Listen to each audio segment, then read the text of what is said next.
Assalamualaikum warahmatullahi wabarakatuh. Kali ini kita akan belajar bagaimana teknis perekaman video mini talk show untuk penerapan multikamera dengan menggunakan handphone. Nah, ini nanti teman-teman akan melaksanakannya di rumah. Cukup pakai kamera handphone aja, nggak usah pakai tripod. Kalau pada tripod bagus. Kalau nggak ada tripod silahkan diakali kayak yang kita berikan kayak ini. Nah, ini kayak standnya itu pakai ala kadarnya, ini pakai buku, dikasih senderan. Kemudian ini juga. Nah, ini kamera 1, kamera 2 di sini nanti yang kamera rekam master ini. ya, Master. Nanti kamera yang shoot ini akan menjadikan nanti kamera senternya. Nah, silakan teman-teman lihat posisinya seperti ini. Kondisinya adalah bagaimana ini terserah teman-teman mau menggunakan multikamera dengan satu narasumber atau dua narasumber. Saya kali ini akan menjelaskan pakai dua narasumber. Jadi nanti ada Nabil yang jadi narasumber saya, kemudian saya jadi moderatornya. Ada dua narasumber. Nanti kita akan lihat bagaimana teknis perekamannya. Tapi untuk kamera satu misalnya ini posisi yang rekam ini adalah narasumber, kemudian saya adalah moderatornya. Ini adalah kamera 1, ini kamera 2, kamera 3, nanti di tengah ini adalah kamera center. Kamera 1 nanti akan kamera 1 nanti tujuannya blocking untuk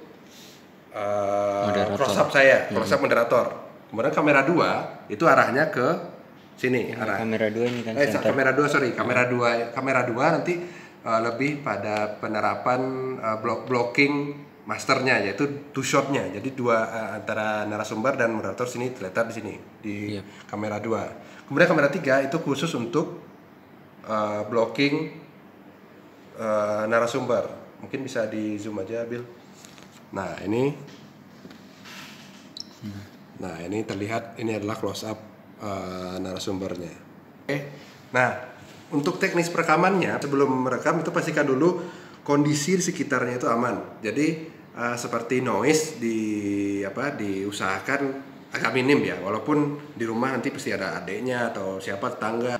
Saya nggak mewajibkan teman-teman untuk menghilangkan noise, tapi usahakan minimalisir noise tersebut.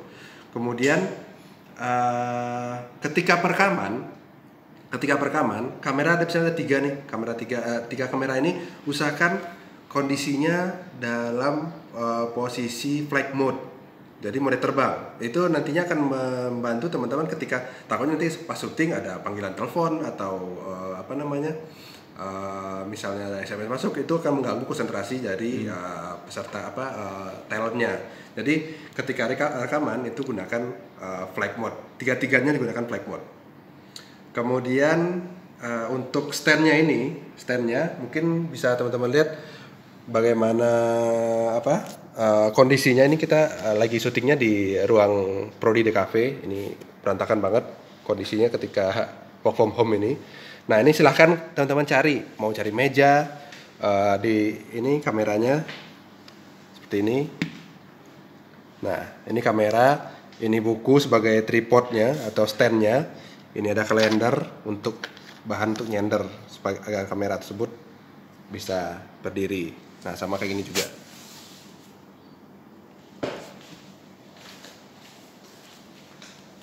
Nah, ini ala kadar banget. Standnya buku, ini meja.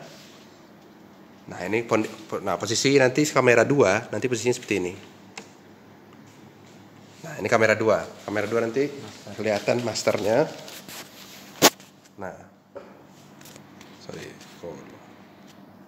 Nah, ini nanti ada 2 narasumber.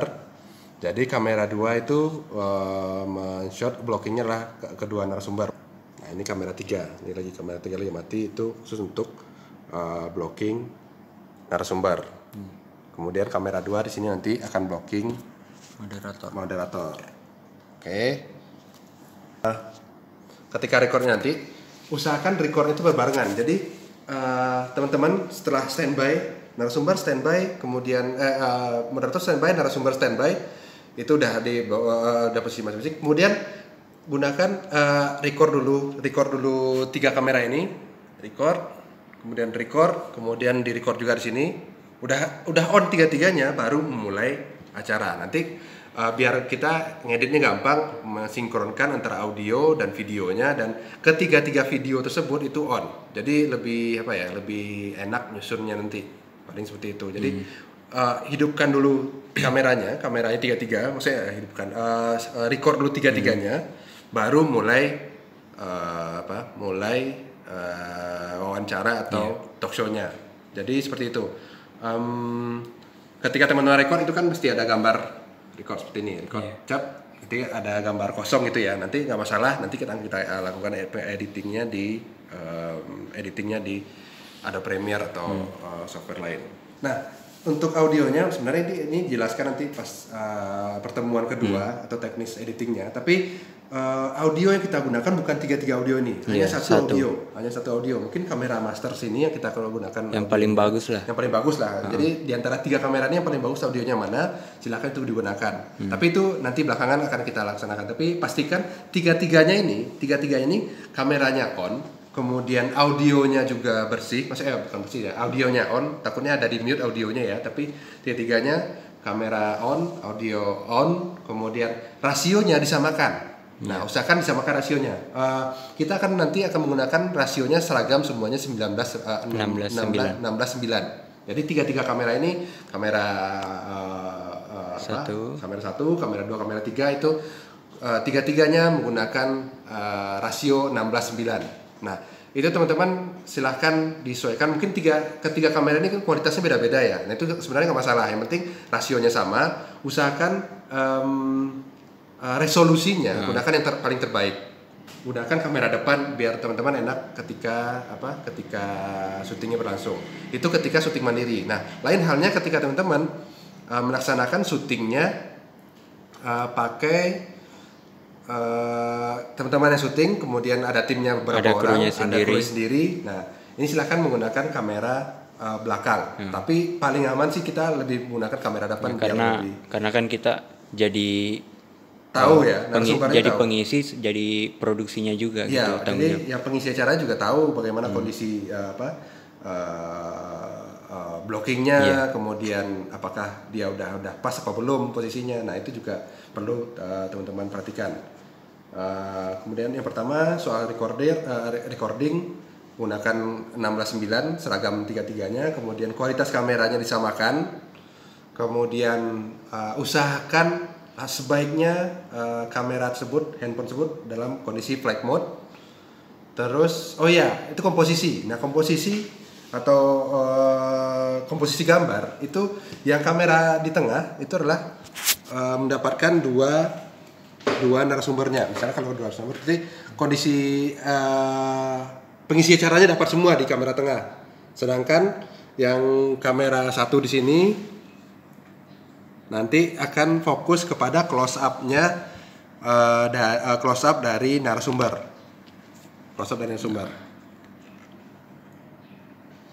Nah, close up dari narasumber. Nah, ini close up dari narasumber ya. Ini kamera aslinya seperti ini. Tidak kelihatan pengisi moderatornya nggak kelihatan. Oke. Nah, begitu juga nanti di kamera di sini. Silakan pindahkan Bill. Kamera 1. Nah, posisi seperti ini. Nah, itu yang terlihat hanya moderatornya doang. Jadi kamera 1 fokus kepada moderator, kamera 2 itu mendapatkan dua-duanya atau semuanya, kamera 3 itu fokus kepada dari narasumber. Oke. Kira-kira seperti itu. Nah, setelah ini akan kita coba, nanti hasilnya akan saya perlihatkan bagaimana. Mungkin untuk durasi silahkan teman-teman memaksimalkan durasi seminimnya. Jadi kita akan tentukan durasi minimal adalah 10 menit, maksimalnya setengah jam. Atau kalau teman-teman mau sejam ya nggak masalah sih, tapi sebaiknya setengah jam aja maksimal. Jadi minimal 10 menit. Silahkan untuk kontennya, bahan obrolannya apapun, yang penting nggak mengandung sara ya. Serah mau tentang perkuliahan, tentang isu-isu yang viral saat ini, silahkan dikondisikan untuk kontennya. Mungkin seperti itu.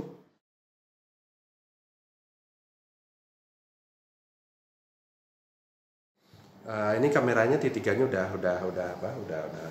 on, udah nyala, udah record 1, kamera 2 dan kamera 3. Nah, ini kamera 1 itu adalah untuk blocking dari.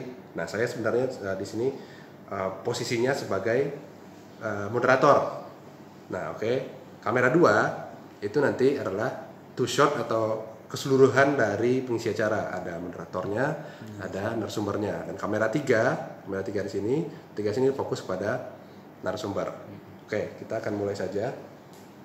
Assalamualaikum warahmatullahi wabarakatuh. Jumpa lagi di talk show ini. Talk show ini akan membahas tentang, kali ini di episode DKV, mahasiswa DKV. Nah, kita sebenarnya udah kedatangan narasumber. Kita akan membahas bahwa tema-tema dari yang hot issue dari DKV Telkom.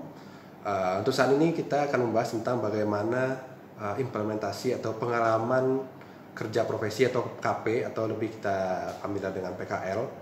Nah, untuk itu saya telah mengundang, kita telah kedatangan narasumber mahasiswa IT Telkom yang telah melaksanakan KP, itu ada Muhammad Nabil.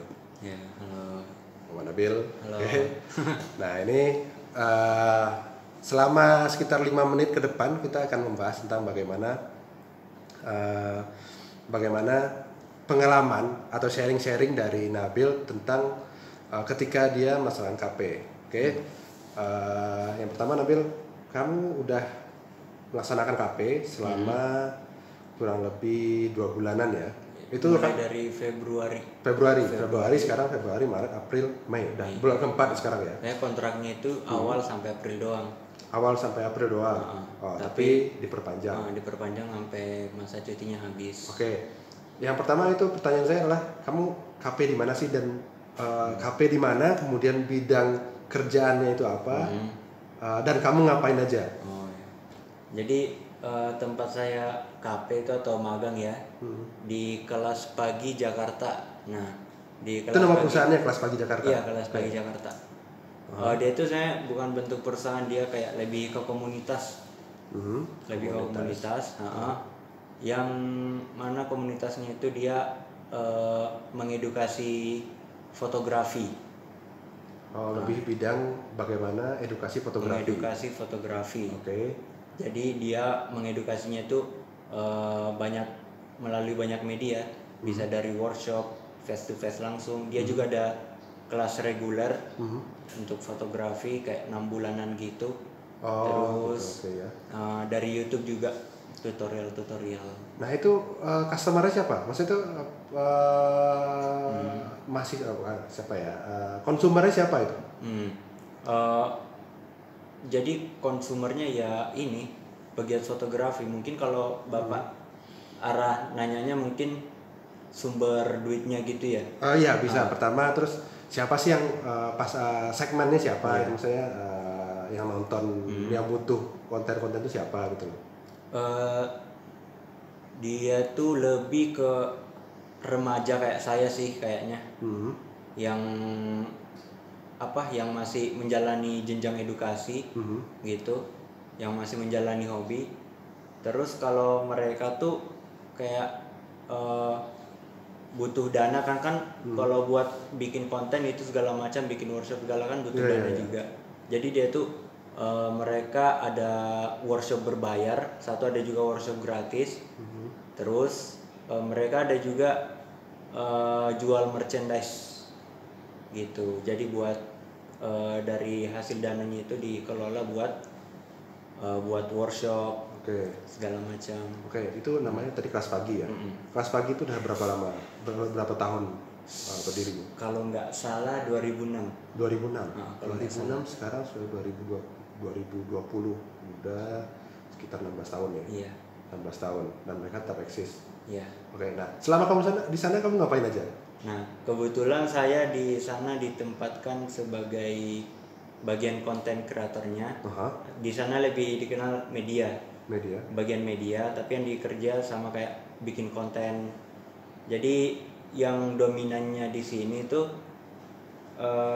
kita ngebuat konten tutorial fotografi di YouTube, yang aku lebih dominan kerjain itu di situ.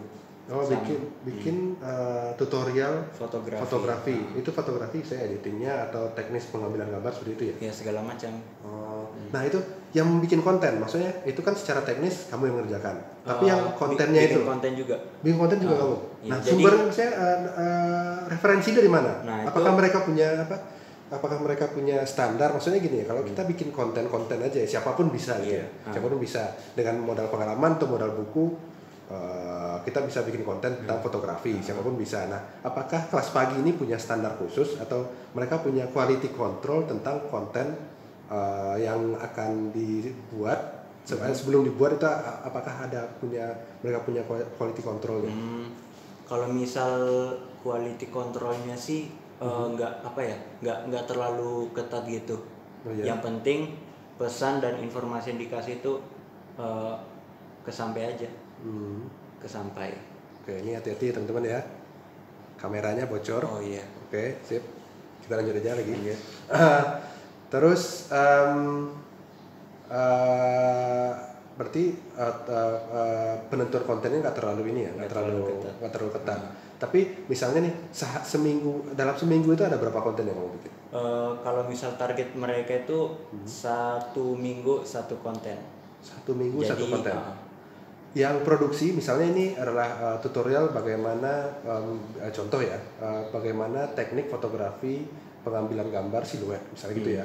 Siluet itu mulai dari syutingnya, mulai dari syuting, persiapannya, kemudian sampai editingnya itu kamu yang handle sendiri. Berdua. Jadi sebelumnya tuh di kelas pagi ini tuh ada 4 divisi, ada 4 orang juga. Jadi mereka yang kelola kelas pagi itu 4 doang, masing-masing megang per divisi. Oh itu berarti kamu dibantu satu divisi. Di bagian media itu juga 1 orang. Nah ya udah, yang tanggung jawab buat kelola medianya itu YouTube segala macam berdua.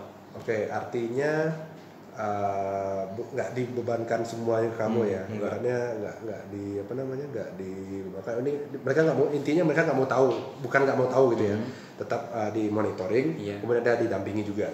Tapi kan pasti tetap aja yang namanya anak magang pasti dikasih tanggung jawab, bilang kemarin kayak contohnya aku kemarin dikasih ini, kamu buat dalam sebulan ini kamu harus punya bikin 1 konten yang idenya dari kamu sendiri, yang produksi gitu. dari saya sendiri juga. Oh gitu, berarti dikasih tantangan itu, challenge gitu ya.